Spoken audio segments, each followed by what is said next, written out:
저도 엄마표 영어를 하다 보니까 이제 네. 저희 아이들이 막 이렇게 영어로 말이 터지는 네. 순간들이 있잖아요. 저희 아이는 그게 네. 5살 때였는데 이제 알파벳을 너무 좋아했었어서 알파벳을 거의 다 외웠어요. 그리고 그 관련된 리더스북도 본인이 그냥 책을 보면서 줄줄줄 막 말을 했거든요.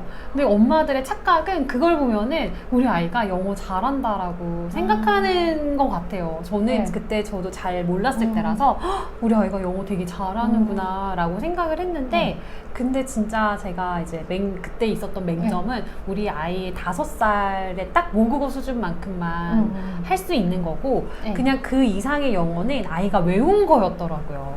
그래서 제가 그걸 보면서 아, 모국어 독서가 정말 중요하구나라는 네. 걸 다시 한번 깨달았거든요. 그때 영어책 비중이 거의 6이고 모국어가 4였었어요. 네. 그래서 영어책을 훨씬 많이 읽혔을 때였는데 그때 이후로 제가 영어책 비중을 거의 한 3 정도로 줄이고 모국어 독서를 7 정도로 늘렸거든요. 그래서 모국어 독서를 한 3, 4년 더 탄탄하게 하고 이제 영어를 다시 들어가니까 아이가 훨씬 이해력이 좋아졌다라는 생각이 들고 본인이 그 구문을 어떻게 활용해야 될지 이해가 됐다는 생각이 들더라고요. 그러니까 아이한테 아이의 모국어 그릇이 어느 정도 크기가 잡혀 있어야지 또 영어로 그게 들어올 수 있는지가 되게 중요한 부분인 것 같은데 선생님께서도 그런 거 좀 가르쳐 주시면서 아이들 모국어 수준과 영어랑 너무 갭 차이가 났을 때 진짜 이게 실력 차이가 나는지 그런 거 좀 진짜 궁금해요. 엄마표 영어에서 정말 열심히 하시는 분들이 모국어 독서는 조금 비중이 낮고 영어 원서를 많이 익히시고 그리고 영어 원서를 통해서 문해력이 발달될 수 있다라고 생각을 하시는데 그냥 해봤던 저희 아이를 통해서 느꼈던 건 뭐냐면요. 그러니까 제가 문해력을 높일 수 있는 읽기 자료가 2가지가 있다고 해요. 첫 번째는 소설책이고요. 두 번째가 지식책이거든요. 맞아요. 근데 소설책은 영어 원서로 생각을 하면은 아이들이 뭐 스토리 라인을 뭐 추측을 하거나 해서 읽을 수 있는데 지식책 같은 경우에는 아이가 그 지식이 없다라고 하면 읽기가 어려워요. 그래서 우리는 대부분 영어 원서를 소설로 많이 읽죠. 맞아요. 근데 소설을 읽으면 문해력이 어떻게 좋아지냐면요. 거기에 있는 등장인물이 굉장히 많고 스토리 라인이 복잡하다 보니까 제가 느꼈던 거는 아이가 머리 안에서 정보를 보유할 수 있는 게 더 넓어졌다고 생각을 하거든요. 많은 양의 정보를 한꺼번에 머리 안에 집어 넣을 수가 있어요. 그런 거에 있어서 소설책은 좋아요. 근데 지식책이 필요한 이유는 지식책은 우리가 기존에 알고 있었던 지식을 그 새로 알게 된 지식과 이제는 연결을 해서 이해를 하고요. 또 새로운 지식을 접하기도 하면서 소설책보다는 논리력, 추리력, 이해력을 조금 더 깊이 있게 쓴다라고 생각을 해요. 그렇기 때문에 우리 아이가 소설책만 읽으면 아이 안에 정보를 보유할 수 있는 보유량은 넓혀질 수가 있지만 추리력, 뭐 논리력, 이해력은 지식책에 비해서는 조금 덜 발달될 수 있다라고 생각하시면 좋고요. 제 아이가 문해력이 되게 많이 성장했다라고 느꼈던 시기가 2시기가 있었어요. 첫 번째는 초등학교 4학년 때인데 그때 저희 아이는 900쪽짜리 막 책인 꼬마 니꼴라 이런 거 읽고 뭐 둘리틀 박사 시리즈 뭐 해가지고 소설책을 굉장히 많이 읽었어요. 그러니까 아이가 뭔가를 뭐 읽기자를 접했을 때 머리 안에 그 정보들을 보유할 수 있는 게 되게 넓어져서 많은 지식을 한꺼번에 우리 아이가 입력을 할 수 있다라고 느꼈고요. 그 다음에 2번째 시기가 초등학교 6학년 때였어요. 초등학교 6학년 때 저희 아이가 가이아라는 책을 읽고 코스모스라는 책을 읽었어요. 성인용 지식책을 읽었는데 그때가 제가 느꼈던 거는 아이가 학습에 있어서 전반적으로 학습력이 굉장히 상승을 해서 우리 아이가 공부를 조금 더 잘하게 됐구나라고 느꼈거든요. 그렇기 때문에 어머니께서 영어 원서를 읽으면 우리가 대부분 소설책을 많이 읽기 때문에 맞아요. 지식책은 한국어 독서를 통해서 그게 더 성장을 하지 자기가 알고 있는 내용보다 더 어려운 지식책을 영어 원서로 읽을 수가 없어요. 그렇기 때문에 문해력은 한국어 독서가 동반이 돼야 되고요. 지식책 같은 경우에는 우리 아이가 그만큼 수준을 읽어야지만 영어 원서도 읽을 수 있다는 걸 유념하셔서 잘 코치하셨으면 좋겠어요. 지식책이 또 영어 원서로도 나와 있잖아요. 네, 뭐 맞아요. 리더스북에서도 지식책 맞아요. 리더스북도 있고 DK 리더스북 맞아요, 그거. 맞아요. 그런 네. 것도 되게 과학으로 잘 네. 나와 있잖아요. 그래서 되게 실사로. 네. 그래서 저도 이렇게 뭔가 이런 영어 원서를 선택할 때 정말 이렇게 그림책이나 문학적인 네. 것도 좋지만 네. 이 비문학 같은 것도 많이 맞아요. 이렇게 좀 선택을 해서 영어 원서를 골고루 읽히면 좋을 것 같다는 네. 생각이 들어요. 또 네. 비문학이 중요한 이유가 네. 나중에 이게 수능에서는 결국 맞아요. 비문학 비문학이고. 지문이 나오잖아요. 네. 그래서 그런 지식책들을 많이 영어 원서 안에도 지식책이 네. 있다라는 걸 알고 그걸 활용하는 방향으로 가는 것도 네. 좋을 것 같아요. 근데 또 영어뿐만 아니라 다른 과목도 다 비문학이에요. 맞아요. 그렇기 때문에 너무 영어 원서에만 매달리시지 마시고 제가 말씀드렸잖아요. 영어만 생각하지 말고 전반적으로 넓게 봐야지 하나만 보면은 나중에 중고등학교 때 낭패 볼 수 있다고. 모국어 독서를 제가 아이가 초등학교 6학년 때 성인까지 끌어올리기 위해서 제가 정말로 단계별로 열심히 노력을 해서 그 단계까지 간 거예요. 중학교 때 가서 뭐 성과가 나고 뭐 고등학교도 원하는 고등학교를 갈 수 있었던 거는 제가 모국어 독서를 정말 열심히 시킨 게 큰 영향을 끼쳤다라고 지금도 생각하고 있어요.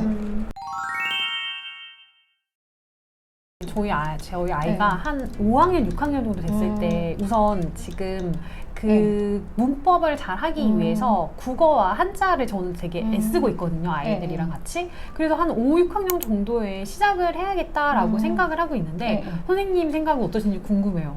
저는 엄마표 영어가 아니라 사교육을 하고 있는 지금도 학생을 가르치고 있거든요. 그래서 선생님 입장에서 말씀드리자면 제가 전에 영어 학원을 운영했던 곳이 목동은 아니지만 목동 바로 옆이어서 목동 학생들도 다니고 그리고 목동으로 그 동네 애들이 학원을 다니거든요.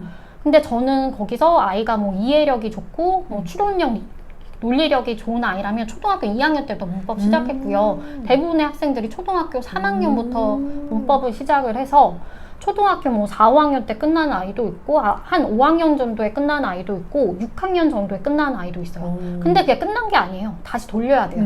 다른 교재로 다시 돌리고 이렇게 좀 어린 시기부터 문법을 확실하게 해놓는 게 도움이 된다라고 생각을 하세요?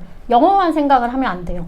왜 그러면 저는 아이들을 고등학교도 보내고 그 다음에 대학교도 보냈잖아요. 저는 아이들이 좋은 대학을 가기를 원하는 선생님이에요. 근데 그거를 볼 때는 우리가 학습 영어를 왜 빨리 끝내놔야 되냐면 저 아이들이 아무리 머리가 좋다고 해도 수학을 막 엄청 빨리 오래 막 그 뭐 다다다다 다음 단계까지 선행을 하기가 힘들어요.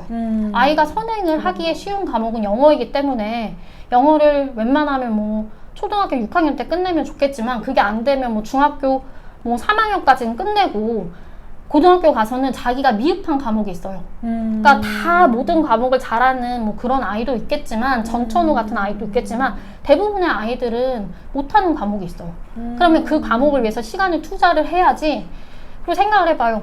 수능이라는 게 좋은 대학 가려면 몇 개 틀리지 않아야 되는데 그러면은 대부분의 과목에 있어서 아니 모든 과목에 있어서 잘해야지 좋은 대학을 가기 때문에 그러니까 이게 전략인 그렇죠. 거죠.